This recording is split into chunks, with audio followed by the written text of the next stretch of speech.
Meus irmãos, abram a Bíblia de vocês em Hebreus capítulo 5. Hebreus capítulo 5, onde nós iremos ver os primeiros 10 versos do capítulo 5. E eu estava pensando aqui, provavelmente, talvez nós não iremos passar do capítulo 5. Vocês vão ficar com um gostinho de quero mais. O capítulo 6 ele é emocionante. Ainda bem que nós não vamos entrar nele. Ele é complicado, né? Mas talvez a gente pegue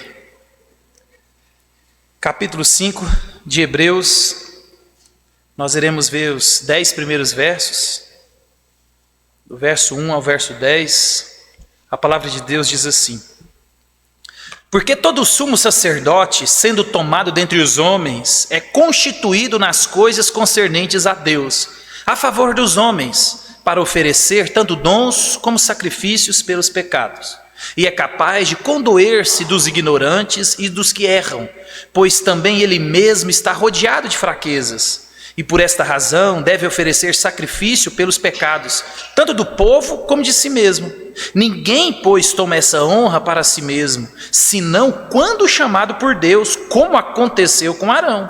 Assim também Cristo a si mesmo não se glorificou para se tornar sumo sacerdote, mas o glorificou aquele que lhe disse: tu és o meu filho, eu hoje te gerei.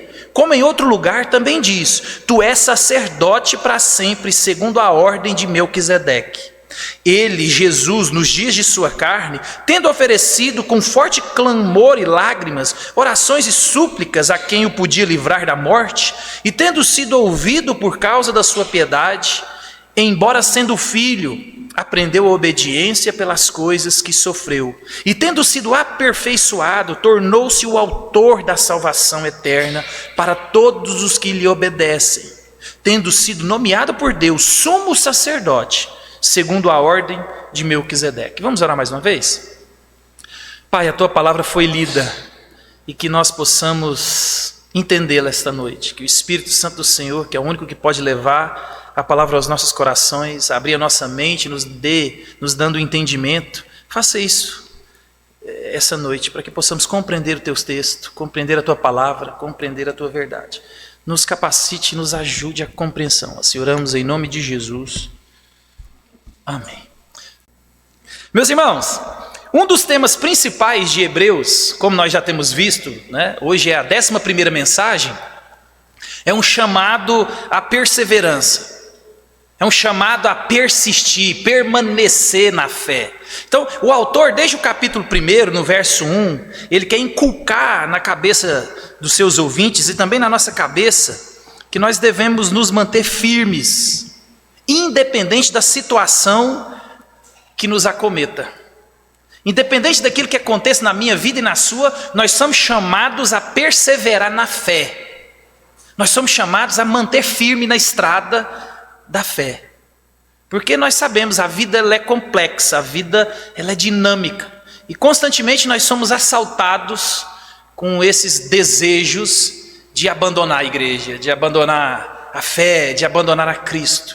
Então o autor ele grita para mim, para você, e o chamado a perseverar. Persevere, permaneça, não há nada melhor do que isso. E desde quando ele abriu o discurso, nós estamos vendo, né, esse esforço do autor em destacar Jesus como maior, como melhor, como superior a tudo e todos. Então Jesus ele é apresentado como aquele que fala da parte de Deus. Ele já abre o discurso de Hebreus assim. Ele vai apontar para mim e para você que Jesus não é apenas um profeta. Ele é o verbo encarnado, ele é o cumprimento de tudo aquilo que os outros profetas revelaram sobre ele. Ele é maior do que os profetas, ele é superior aos profetas, ele é o próprio Deus. Deus agora não coloca mediadores para falar, o próprio Deus pisou na terra e falou. Cristo é o profeta, ele vem nessa função de profeta. Ele também mostrou para nós e apresentou Jesus não só como profeta, ele apresenta Jesus como rei. ele vai mostrar para mim e para você, em toda a dinâmica da carta, que Jesus ele é maior do que os anjos. E ele vai dizer para nós, lá no capítulo 1, que nenhum anjo ouviu: tu és meu filho, hoje te gerei. Todos os anjos te adorem, ele é digno de louvor. Cristo, ele é o Filho, ele é o Deus. Então ele é maior do que os profetas, ele é maior do que os anjos. E ele continuou apontando para mim e para você, meus irmãos, que Jesus, ele não é só maior do que os profetas, não é só maior do que os anjos, mas ele é maior também que Arão. Aqui é onde ele introduz Jesus como sacerdote. No capítulo 2, é o primeiro verso 17, onde ele introduz essa perspectiva. E em seguida ele aponta Jesus como maior, melhor e superior ao grande líder do povo, que era Moisés. Ele enaltece Moisés. Moisés é importante. Ele é a figura mais importante, mais proeminente para os judeus, principalmente no Antigo Testamento. E ele está dizendo, Moisés ele é importante. Moisés ele foi fiel na casa de Deus. Contudo, Jesus, o Cristo, o Filho, é ele que instituiu a casa. Ele é maior do que Moisés. Moisés foi fiel, mas Jesus, ele instituiu a casa, ele estabeleceu, ele é filho, ele é muito maior. Então ele vem dizendo e mostrando para mim e para você que Jesus ele é maior que os profetas, maior do que os anjos, maior do que Arão, maior do que Moisés e também é maior do que Josué.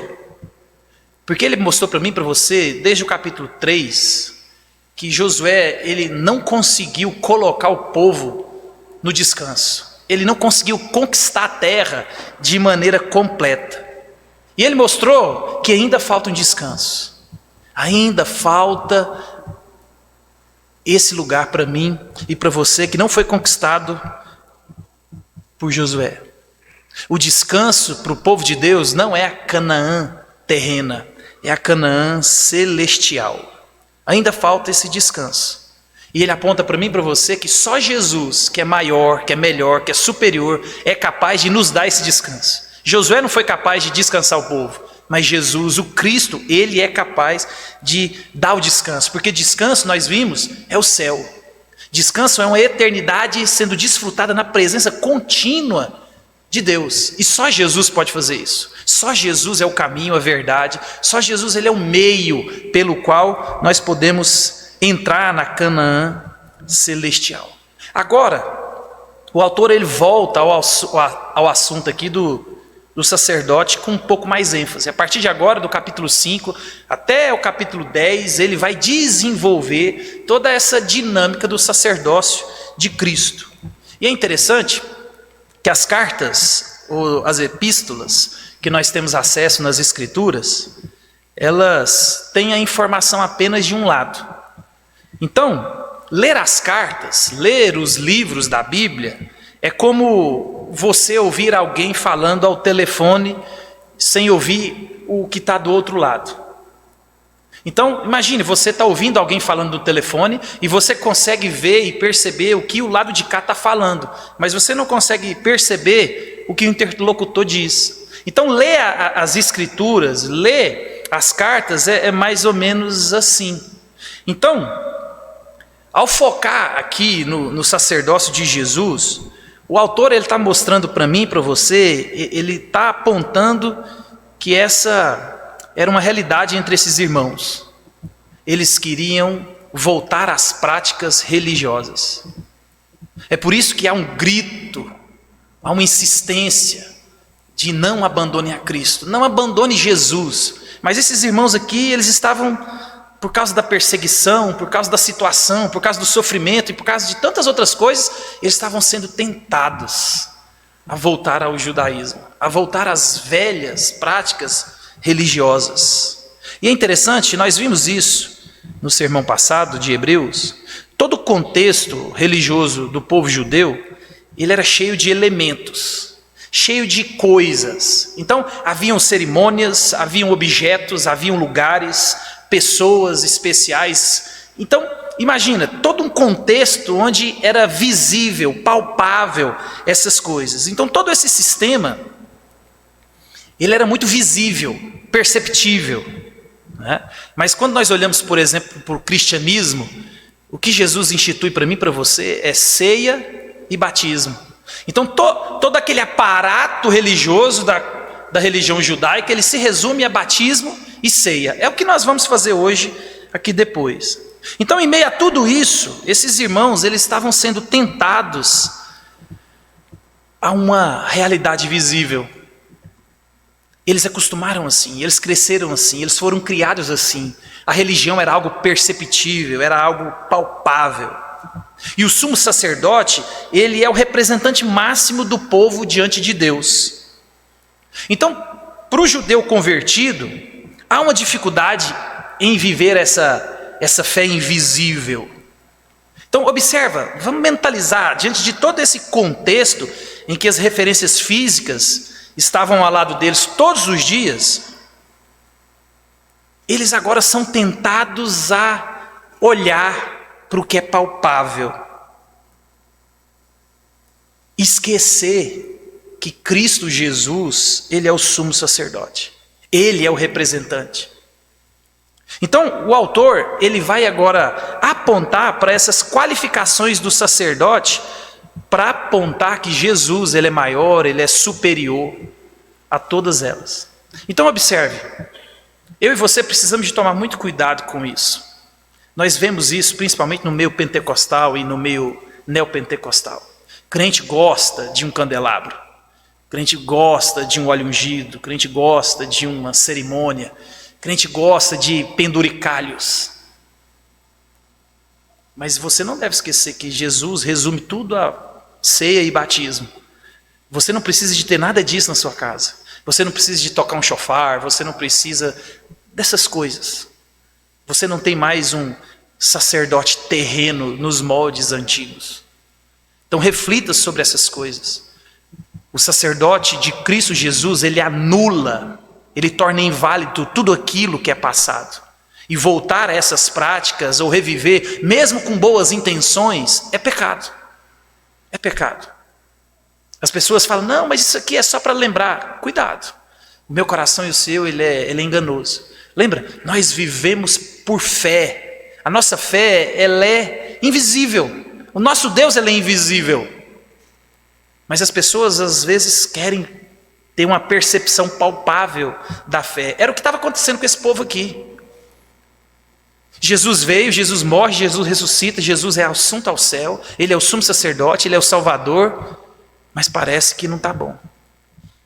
As pessoas precisam de ver alguma coisa. Crente gosta de falar, ora por mim, faz isso por mim. Lembra? Nós somos agarrados nessas coisas. Lembra Moisés, ele tira o povo do Egito, aí eles estão lá no deserto, Moisés fala, vou aqui falar com Deus, e agora eu volto. Quando ele volta, Moisés não está lá presente. Eles precisam de ver, visualizar, pegar em alguma coisa. Eles vão e constroem um bezerro de ouro. Isso é uma realidade nossa hoje. É por isso, meus irmãos, que qualquer coisa fora as Escrituras é perigoso e pode roubar o seu coração de Cristo, seu coração da suficiência e da inerrância das Escrituras. Tome cuidado com essas coisas. Tome cuidado com essas coisas que são aparentemente sem problema nenhum. Você não é judeu, tá? Nós somos cristãos. Você não precisa de ter um candelabro. Você não precisa de ter uma arca da aliança na sua casa. Você não precisa de ter esses apetrechos. Jesus está vivo. A realidade está entre nós. Aquilo era sombra.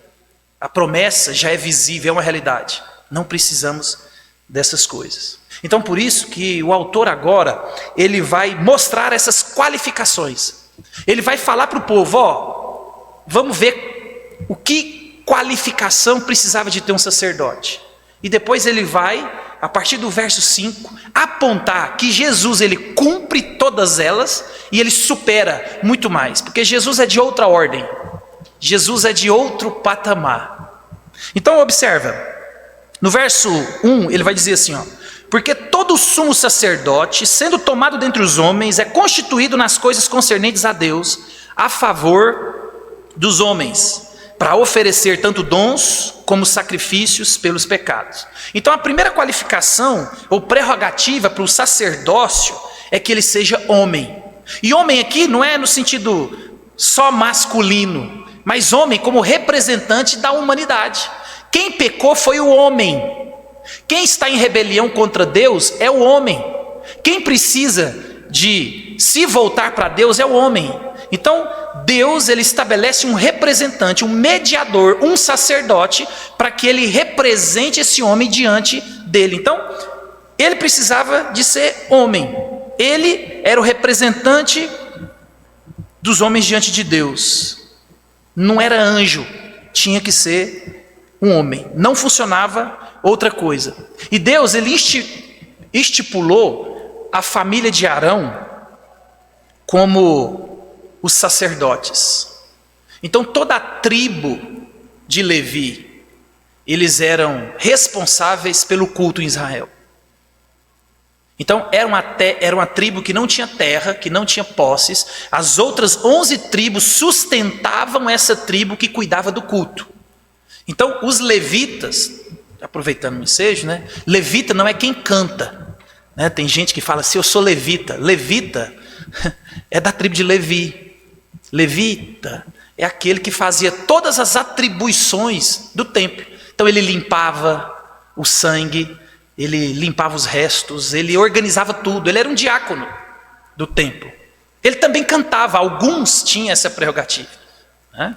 Então os filhos de Arão, eles são chamados por Deus e estabelecidos para que eles sejam sucessores nessa dinâmica toda.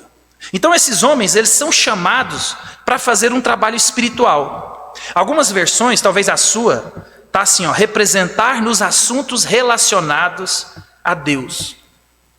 Porque lembra, por causa do pecado agora, perdeu-se a intimidade com Deus, perdeu-se a ligação com Deus. Então Deus agora, meus irmãos, ele institui um mediador. Deus agora ele coloca alguém para representar. E Deus, ele só aceitava sacrifícios se fossem feitos da maneira certa, pela pessoa certa e no lugar certo. Por isso que precisava do sacerdote.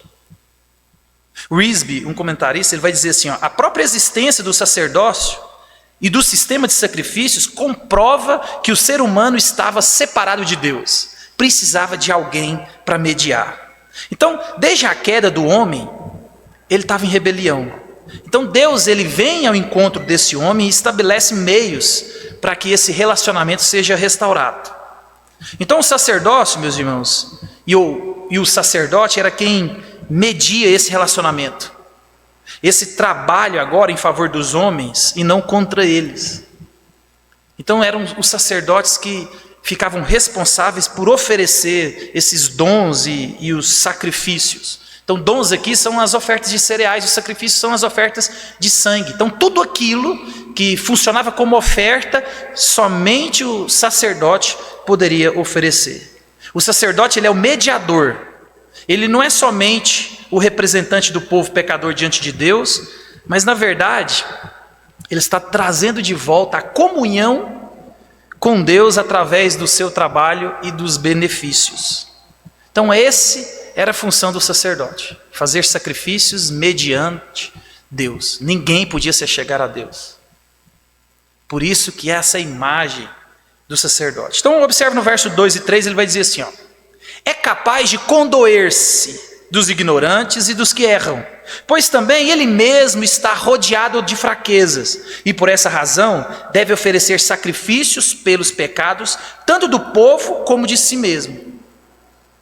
Então a prerrogativa do sacerdote era que seja homem. Ele precisava de ser um humano. Por quê? Porque ele tem que entender, assim como eu e você devemos entender, as limitações e as fraquezas humanas. O sacerdote é esse que mediava esse relacionamento entre Deus e os homens. E o sacerdote, por ser homem, ele podia ter essa empatia, ele podia condoer com a ignorância e com pecados daqueles que ele oferecia diante de Deus.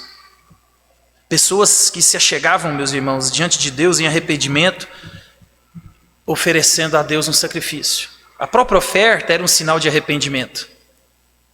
E o sacerdote era alguém que era um homem, também sujeito a erro. Ele pecava. Ele podia olhar para aquele irmão e falar: vem cá. Talvez ele pecou por ignorância. Talvez ele pecou por falta de conhecimento. Então, o sacerdote era alguém que tinha empatia pelo povo.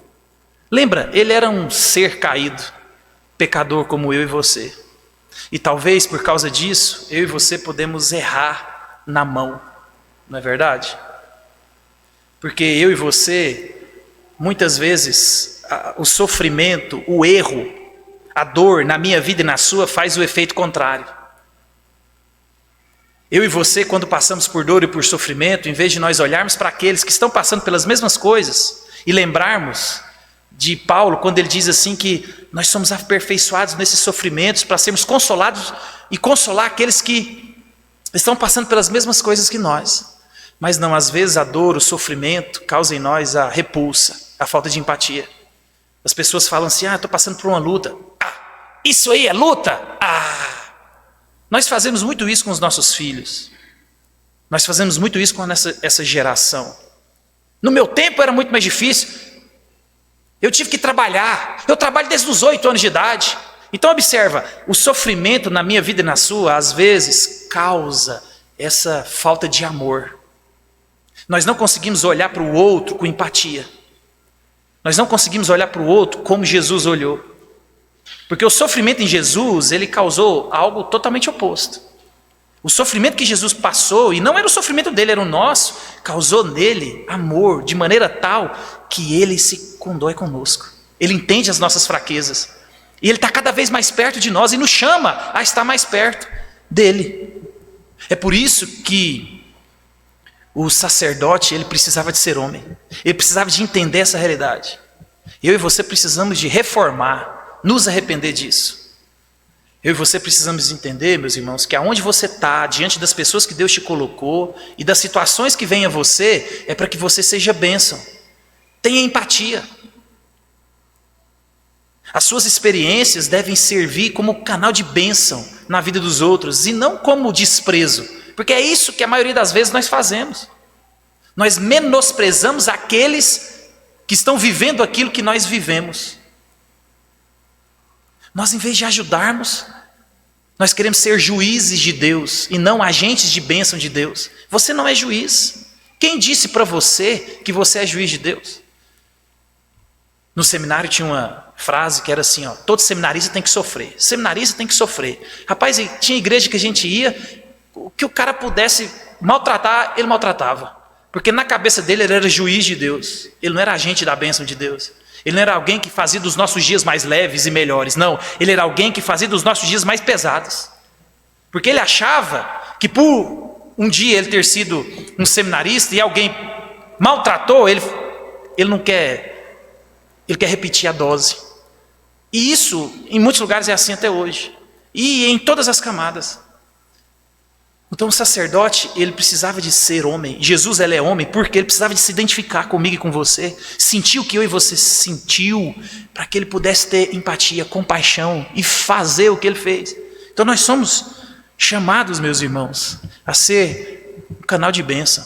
Se alguém está passando por algo que você já passou, ajude essa pessoa a trilhar esse caminho de maneira mais fácil. E não complique mais. Lembra, você não é juiz de Deus. Você é agente do Deus invisível. Você é alguém que suporta, que carrega, que abençoa. Deixe o julgamento com Deus.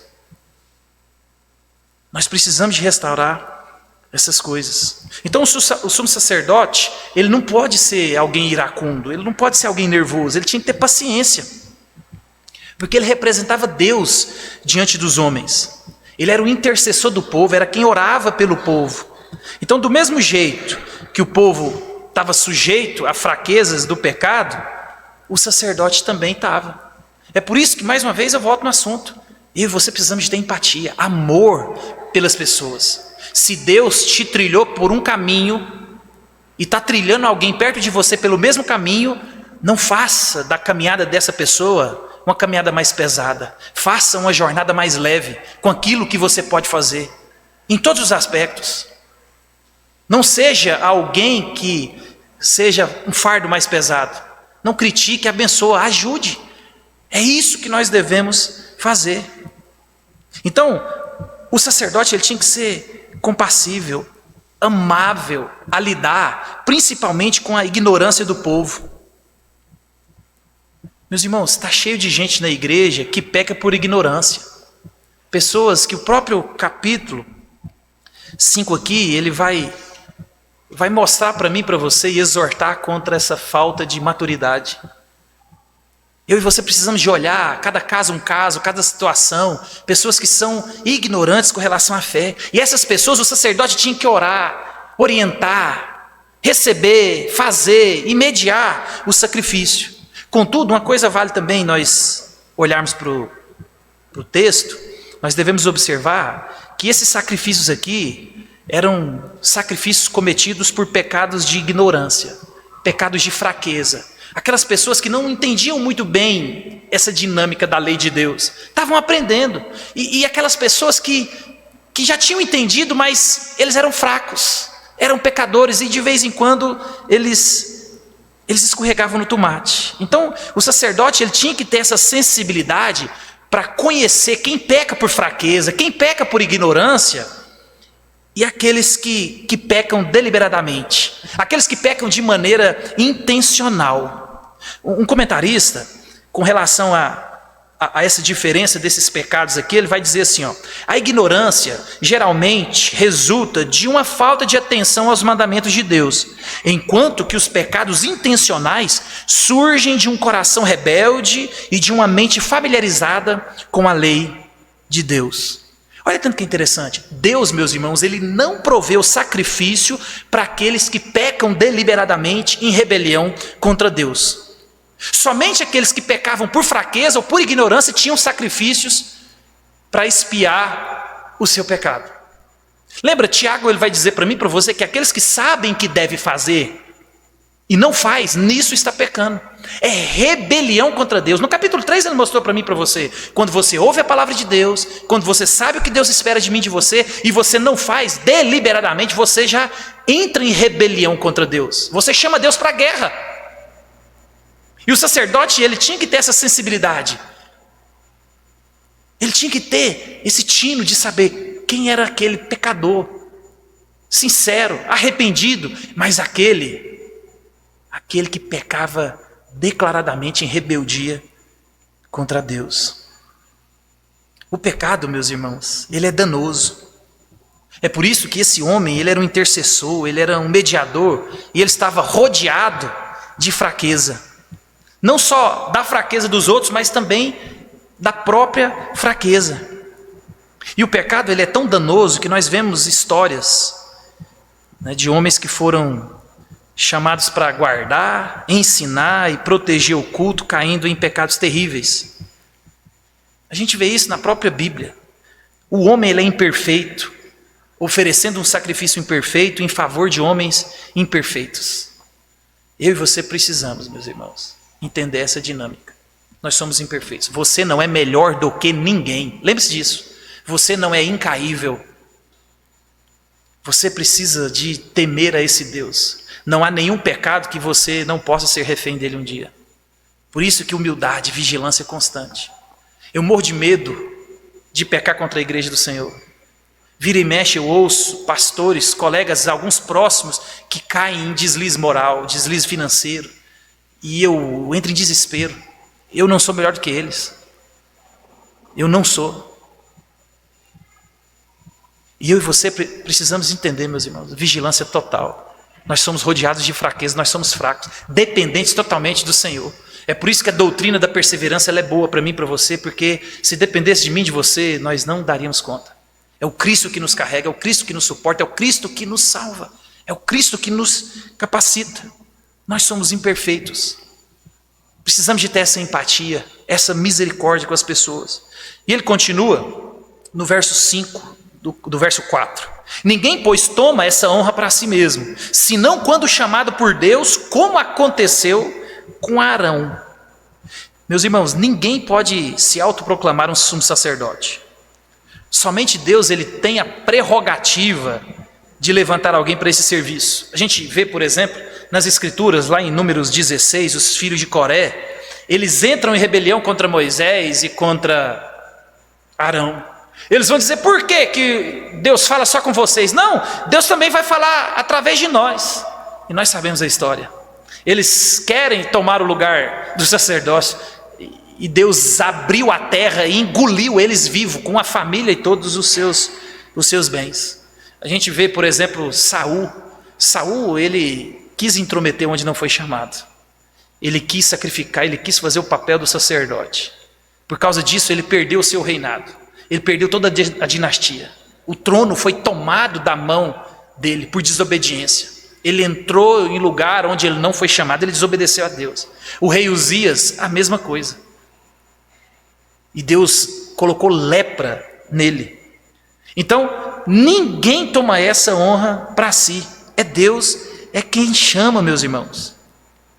É por isso que ele vai dizer que Arão foi assim e Jesus também foi assim. E aplicando para os nossos dias, hoje nós também podemos aplicar esse princípio ao ministério. Tiago, no capítulo 3, se não me engano, ele vai chamar a nossa atenção para que eu e você não fiquemos tão empolgados em nos tornar mestres, porque aqueles que falam a palavra de Deus, da parte de Deus, eles vão ter maior juízo. E eu e você precisamos de tomar cuidado com isso. Paulo, ele vai dizer que aqueles que almejam o episcopado, excelente obra, ele almeja. Mas lembra, o chamado ministerial, ele é um chamado interno, e ele é reconhecido e testificado pela igreja. Então ele começa internamente, mas ele é reconhecido e testificado pela igreja. Ninguém toma essa honra para si, meus irmãos. O Hernandes, ele vai dizer assim, sem um chamado divino, o ministério da palavra torna-se um peso insuportável para o obreiro e para a obra, e para o pastor e para a igreja. Quantas pessoas, igrejas, nós conhecemos que entraram nessa por meios e motivações erradas? Outro comentarista que eu estava lendo, ele vai dizer assim, um verdadeiro sacerdote é motivado unicamente pelo desejo de honrar a Deus e servir aos homens, sem se preocupar com promoção pessoal. É perigoso, ninguém toma essa honra para si.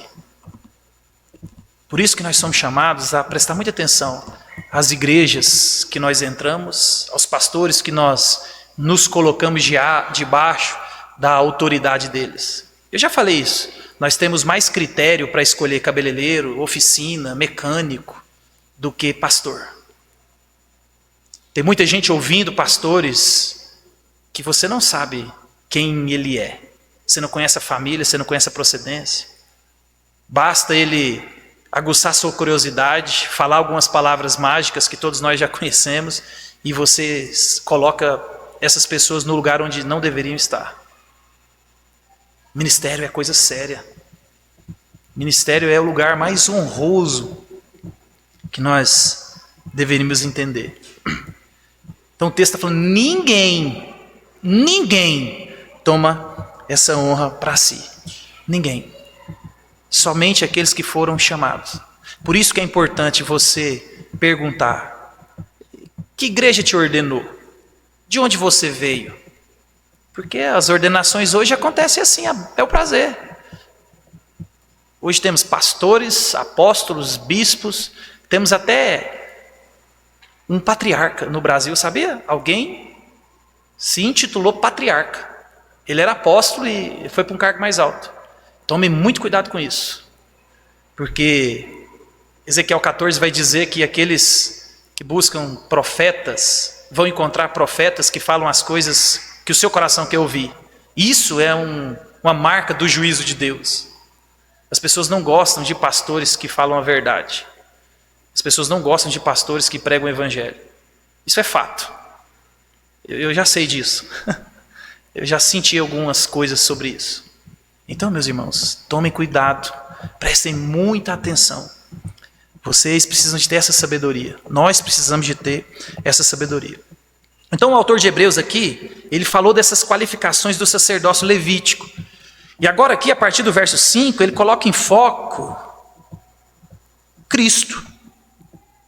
Ele vai já começar dizendo que o sacerdócio de Cristo, ele também foi designado. Olha o que ele vai dizer, versos 5 e 6. Assim também Cristo, a si mesmo não se glorificou para tornar sumo sacerdote, mas o glorificou aquele que lhe disse: tu és o meu filho, hoje te gerei. Como em outro lugar também diz: tu és sacerdote para sempre, segundo a ordem de Melquisedeque. O autor aqui, meus irmãos, chama a atenção dos seus ouvintes para o sacerdócio de Cristo. Então, vamos fazer uma recapitulação do contexto histórico, que é interessante para a gente entender a cabeça deles aqui. O povo judeu, ele esperava alguém como o profeta Moisés. Moisés disse: vai se levantar alguém maior do que eu. A ele vocês ouçam. Então, há no imaginário do povo essa imagem de um Messias profeta. Há também no imaginário do povo a imagem do Messias como rei. Eles estavam esperando alguém, filho de Davi, da tribo de Judá, que vai vir, vai reinar, vai nos tirar dessa opressão, vai restaurar o trono de Davi. Há no imaginário essa imagem. Há essa esperança. Mas no sacerdócio não. No sacerdócio é muito pacífico. Na mente do judeu, são filhos de Arão, da tribo de Levi. E jamais, em hipótese nenhuma, da tribo de Judá não. Da tribo de Judá não vem sacerdote. Então, é fácil eu e você começarmos a entender e ter essa empatia por aqueles nossos irmãos que começam, por causa do sofrimento, da dor, da peleja, a ter a fé abalada, a questionar a fé. Não tem mais sacerdote, não tem mais templo, não tem mais essas coisas. E lembra, provavelmente essa carta ela é escrita antes do ano 70. O templo ainda funcionava. Essa realidade visível, que era palpável, ainda funcionava. Então era fácil para eles se apegarem a essas tradições. Então o autor aqui, ele está querendo mostrar que Jesus é sacerdote. Então ele vai apontar que Jesus é sacerdote, ele foi chamado, mas ele é de um sacerdote superior. Ele é de outra ordem. Ele é da ordem de Melquisedeque, ele não é da ordem levítica. Nós não vamos entrar no detalhe, né, dessa ordem de Melquisedeque aqui, que no capítulo 7 ele vai explanar isso com mais cuidado. Então observe que o autor, é até interessante, ele não usa o nome de Jesus, mas o de Cristo. Ele vai dizer assim, ó: assim também Cristo a si mesmo não se glorificou. Ele usa Cristo porque é o nome que descreve o ofício e o dever do Filho de Deus. Messias era a tarefa de salvar. Messias era aquilo que ele deveria fazer, ele deveria ser o Salvador. Então, do mesmo jeito que Arão foi designado por Deus, Jesus também não tomou para si essa honra. Ele foi designado por Deus. A palavra que ele usa, honra, no capítulo 4, é a mesma palavra sinônima que ele usa para glorificar. Então essa honra de ser o sumo sacerdote, foi o próprio Deus é quem disse. João capítulo 8, 54 diz assim, ó: quem me glorifica é meu Pai, o qual vós dizeis que é o vosso Deus. Então é o próprio Deus a quem chama Jesus. Então o autor aqui, para ele provar a tese dele, de que Jesus ele é sacerdote de uma ordem superior, maior e melhor, ele cita dois textos. O primeiro texto que ele cita é o Salmo 2. Ele vai dizer: tu és o meu filho, eu hoje te gerei. Ele também cita o Salmo 110, verso 4, onde ele vai dizer: tu és sacerdote para sempre, segundo a ordem de Melquisedeque. A primeira citação aqui, meus irmãos, ele já citou lá no verso 5 do capítulo 1.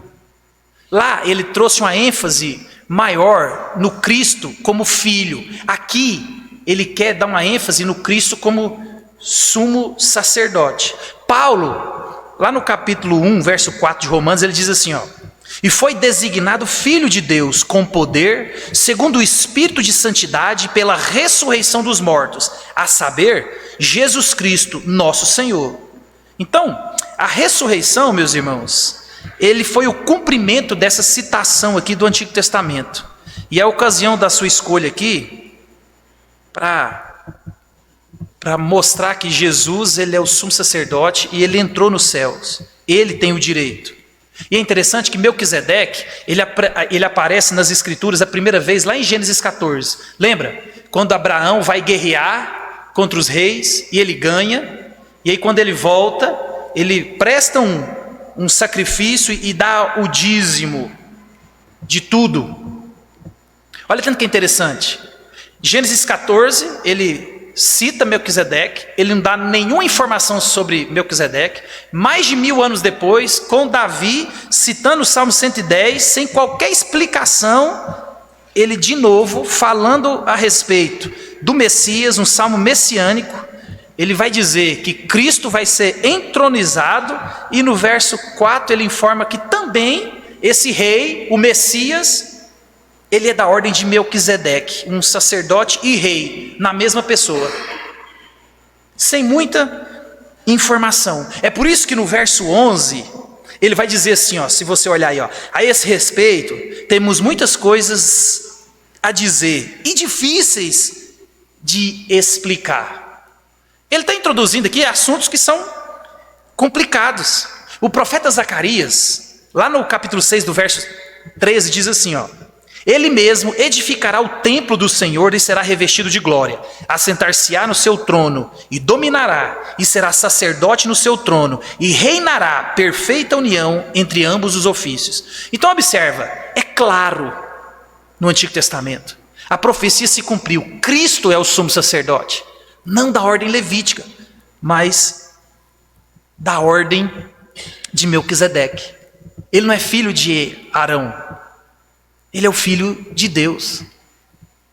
Ele é maior, ele é superior, ele é melhor. Então observa que no verso 7 ele vai dizer assim, ó, ele, Jesus, nos dias de sua carne, tendo oferecido com forte clamor e lágrimas, orações e súplicas a quem o podia livrar da morte, e tendo sido ouvido por causa da sua piedade. Então, ele continua aqui, meus irmãos, a sua defesa do sacerdócio de Cristo, apontando que ele também era homem. Mais uma vez ele repete, nos dias de sua carne. Ele está dizendo da encarnação de Cristo.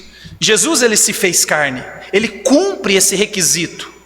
É por isso que, para expiar o nosso pecado, precisava de ser homem. Ele precisava de ser homem porque foi o homem que pecou contra Deus. Mas ele precisava de também ser Deus, que só Deus podia obedecer e satisfazer a justiça de Deus. É por isso que Jesus, ele é completamente homem e ele é completamente Deus. Há uma necessidade. Nenhum homem poderia cumprir os requisitos da justiça de Deus. Por isso que Cristo, ele é o caminho, Cristo, ele é a verdade, Cristo, ele é a vida. Então Jesus, ele também como grande sacerdote, ele intercede pelo povo. E o texto vai dizer assim que ele desde sempre ofereceu orações e súplicas. E provavelmente o que o autor tem em mente aqui, meus irmãos, é o episódio do Getsêmani. Ali no Getsêmani, ele sua sangue. Ele vai dizer, a minha alma está completamente dominada pela tristeza. Lucas vai mostrar para mim e para você que a agonia de Jesus, a súplica, a oração dele era tão forte ali no Getsêmani, que ele suou sangue. Então, Jesus, ele ora ali no Getsêmani para aquele que era o único que podia livrá-lo. Por isso que ele vai dizer, meu Pai, se possível, passe de mim esse cálice. Todavia, não seja como eu quero, mas como tu queres. Você já parou para pensar a agonia de Jesus? Todo o peso do pecado nas costas dele.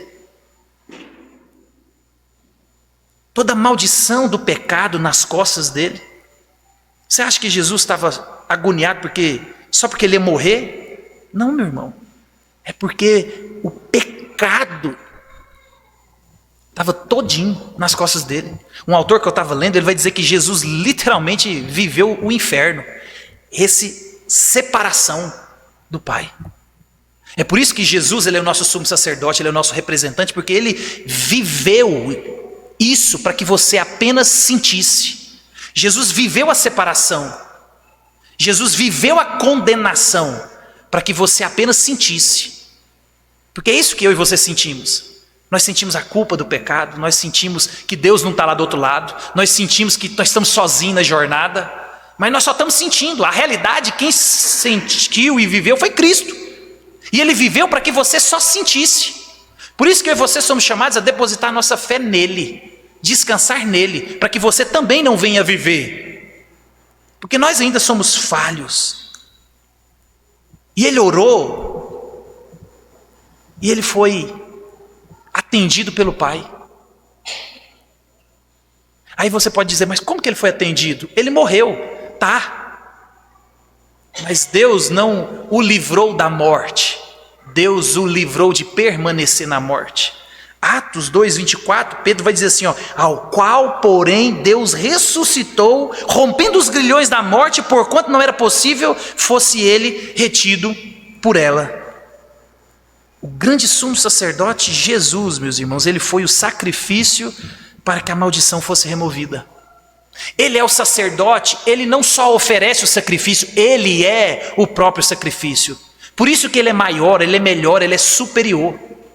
É tudo que eu e você precisamos. Ele é o grande sumo sacerdote. Por causa da morte e ressurreição de Cristo e da vitória sobre a morte e sobre a sepultura, eu e você nunca conheceremos o peso do pecado. Eu e você nunca conheceremos a severidade da maldição. Eu e você nunca conheceremos a pena do julgamento.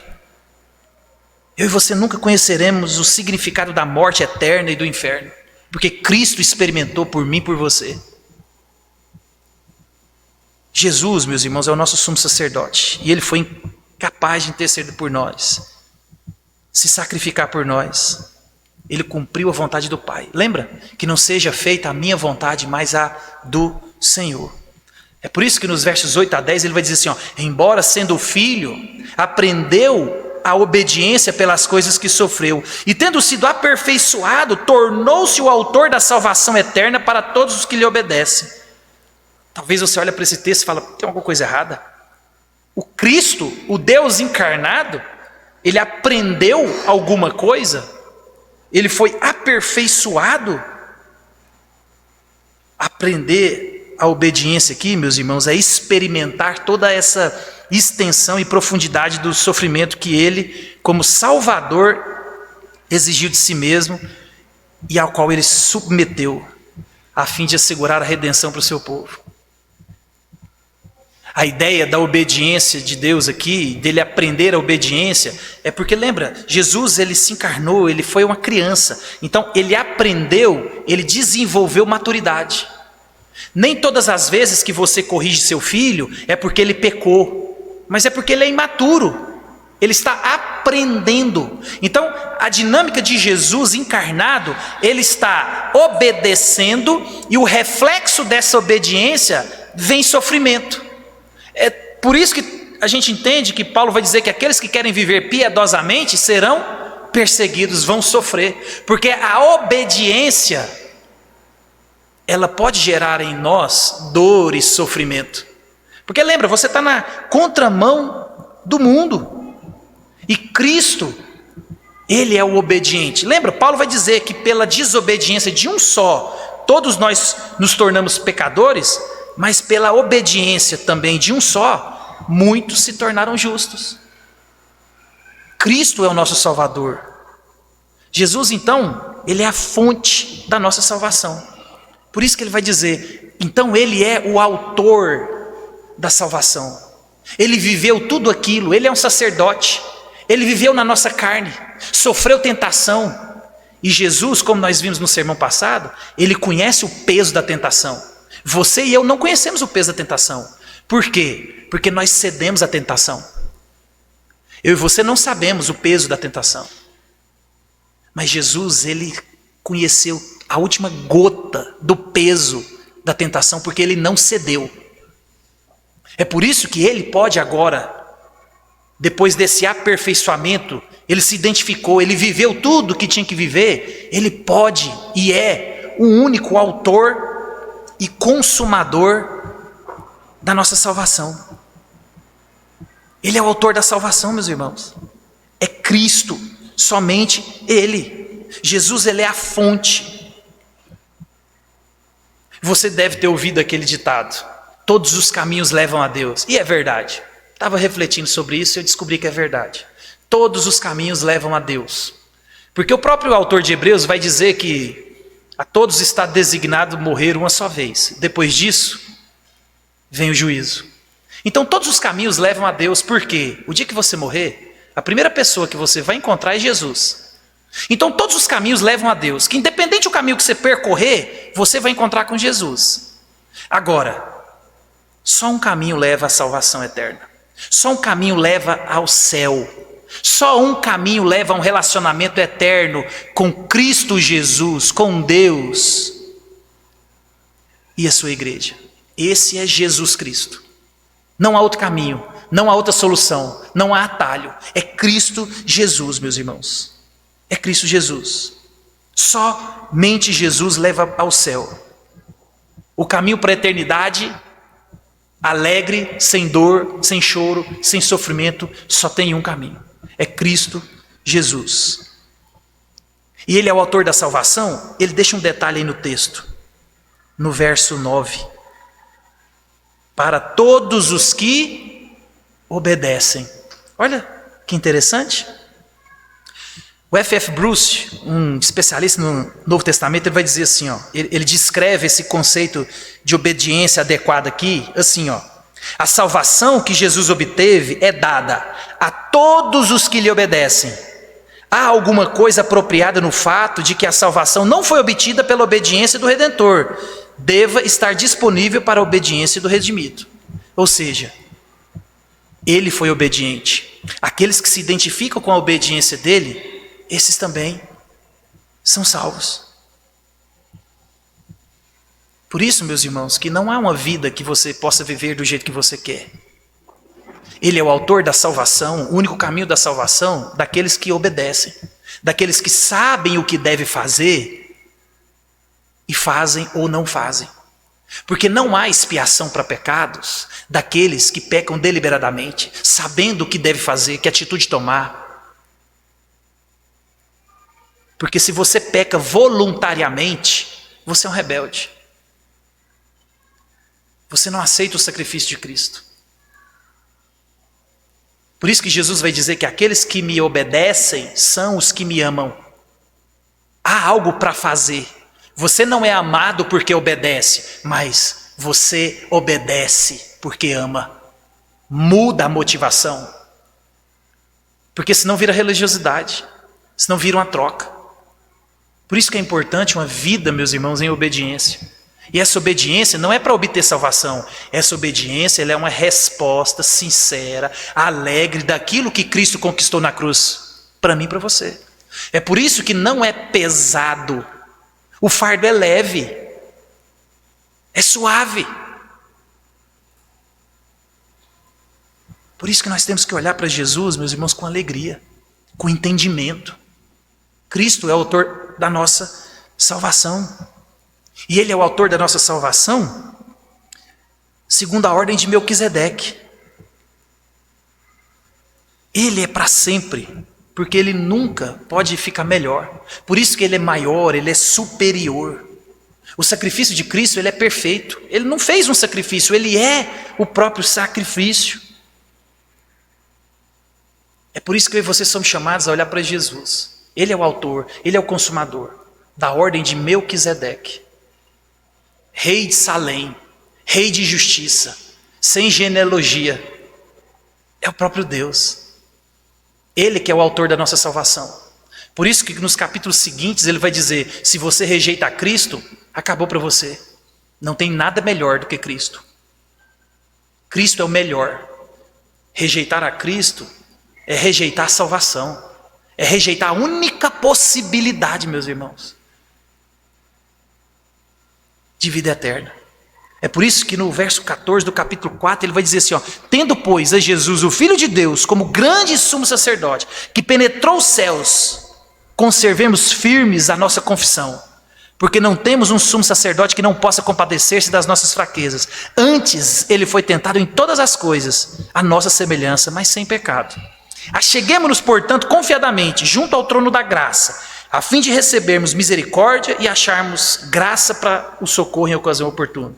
Cristo, meus irmãos, é superior ao sacerdócio da antiga aliança. Enquanto Arão ministrava dentro do tabernáculo, Cristo Jesus ministra no céu. Ele tem acesso ao trono de Deus. Ele está sentado no trono de Deus. Se achegue a Ele. Se volte a Ele com clamor, com súplica, com coração aberto. Se arrependa. Se arrepende dos pecados que você cometa e se arrependa como diz o Tim Keller, se arrependa das motivações erradas das coisas boas que você faz. Porque às vezes nós fazemos coisas boas com as motivações erradas. Isso é pecaminoso. Por isso que nós temos um sumo sacerdote. Olhe para Jesus. Ele é o autor, o consumador da nossa fé. Amém?